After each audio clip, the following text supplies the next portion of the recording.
Hello, good morning, students. Welcome back. Today we'll discuss the remaining part of module 1, that is mitigation of narrowband feeding. As you know, there are many different techniques used to overcome narrowband feeding in modern communication system, but most can be collectively referred as diversity. In diversity, at least one of the versions has adequate power.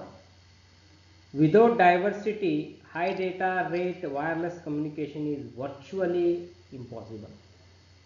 Because the received signal power is random, if several uncorrelated versions of signal can be received, chances are good that at least one of the versions has adequate power.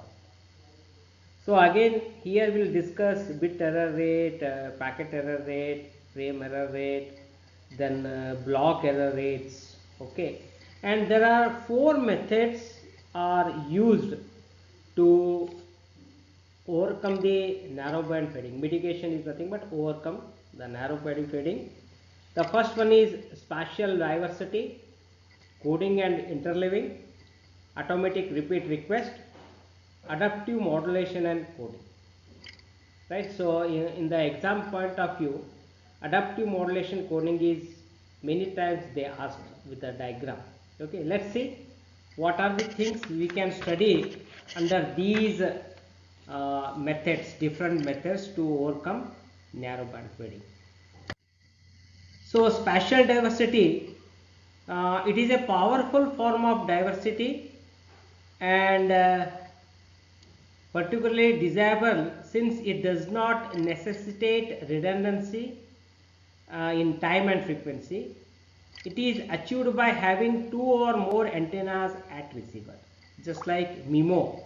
MIMO is nothing but multi-input, multiple output, right? So here in the spatial diversity is also called space division diversity, and here we can use multiple antenna at transmitter and multiple antenna at receivers. Okay, this is one way to overcome fading, narrowband fading. The second one is coding and interleaving.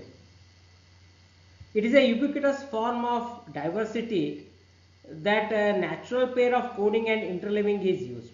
So alternately we can go for coding and interleaving. So here coding in the sense we can go for error correction codes, ECC, forward error correction codes. There we can just handle different coding rate r equal to 1 by 3 as you know shown in the figure, and again we can use it in a different encoder like turbo encoders. So based on these we can again by combination of coding and interleaving. So interleaving is nothing but it is used in both convolutional coding and turbo coding, where it shuffles coded bits to provide robustness to burst error that can be caused by bursty noise and interference. So the combination of coding and interleaving is also used to overcome the problem of narrowband fading. Next one, automatic repeat request. As you know, it's a retransmission protocol. Again, it works based on the two acknowledgement, positive acknowledgement and negative acknowledgement. If it receive positive acknowledgement, it will send the next frame or next packet. If it receive the negative acknowledgement, it will send same earlier packet what it has sent. So that is automatic repeat request. You already studied in the previous semester in the CCN. You studied so many types of protocol. Go back and selective repeat, simplex and stop and wait protocol. There we are implementing this ARQ, automatic repeat request. Then very important method, the last one, that is adaptive modulation and coding. It's a combination of modulation and coding. As you know in the diagram is nothing but adaptive modulation and coding.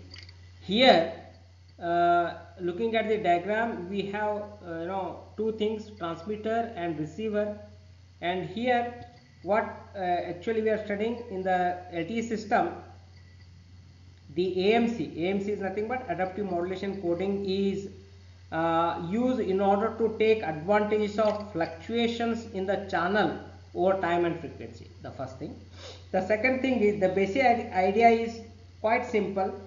It transmits high data rate as possible when and where the channel is good, and transmit lower rate when and where the channel is poor. So based on the quality of the channel, it will just adjust its rate.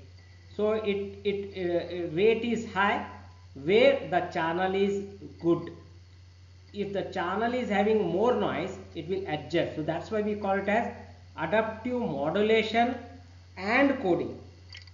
So lower data rates are achieved by using small constellations such as QPSK, and even you can see here we have three important blocks in the transmitter: ECC encoder, symbol mapper, power controller.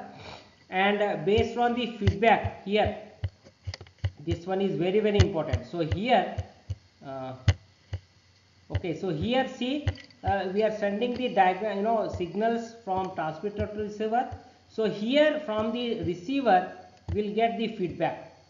So if the feedback is good, then we'll maintain this same speed. If the feedback saying that the channel is not good, so channel is having some noises, then it will adjust. See, this adaptive modulation coding controller, this will adjust three important controls. The one is the symbol controller. First one, so it will adjust three important things we can have from this diagram. So it will transmit power, transmit rate, and coding rate. So here transmit power, transmit rate, and coding rate based on the feedback getting from the receiver. So that's why we say adaptive modulation and coding. Adaptive in the sense adjustable. If the channel is good, based on the feedback, it will maintain the same rate. If the channel is poor, so it will control by means of this AMC controller. So it will control transmit power, transmit rate, as well as coding rate. So this is again very important. Then again we'll study the things that we call it as in terms of the graphs. How if you use different modulation technique, this SINR, signal to interference ratio, should be increases. That is there. By seeing the graph, you can easily analyze. Then mitigation of broadband fading. So again here how we can adjust or how we can overcome the fading in broadband.